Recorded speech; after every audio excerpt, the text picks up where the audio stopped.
Lilian Thuram vide son sac sur le coup de boule de Zinedine Zidane, les gens qui disent qu'il. L'une des plus belles carrières de l'histoire du football s'est terminée de la pire des manières une nuit de juillet 2006, lorsque Zinedine Zidane a été expulsé et que Marco Materazzi a raté une tête. Si ZZ s'est excusé, comment ses coéquipiers gèrent-ils cette perte capitale?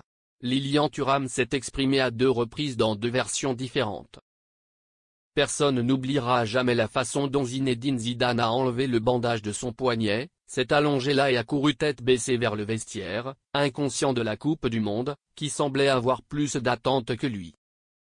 Le maestro, qui a créé un moment final extraordinaire, s'est effondré au pire et a commis un acte impardonnable contre Marco Materazzi. Lilian Thuram fait marche arrière après le coup de tête de Zizou. Près de 20 ans plus tard, presque tous les joueurs parlent de l'épisode qui a tout changé. Il est également intéressant de constater que certaines personnes, comme Lilian Thuram, ont changé de version.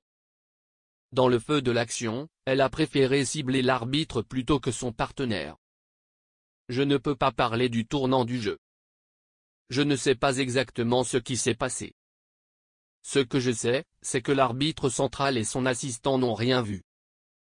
Je pense que c'est le 4e arbitre qui a vu quelque chose et qui a dit que Zidane avait donné un coup de tête à Materazzi. Je ne parle généralement pas d'arbitrage, mais cette décision me semble étrange. Car à partir du moment où le 4e arbitre pouvait dire quelque chose de spécifique à l'arbitre sur le terrain, il aurait pu dire à l'arbitre sur le terrain qu'il y avait une pénalité, pour l'action précédente. Il s'est passé quelque chose et je ne sais pas quoi. Cependant, son ton a changé par la suite. Dans une interview accordée à Deport TV en 2014, Tutu a accusé son ancien coéquipier. Je pense qu'il est normal de dire que Zidane avait tort.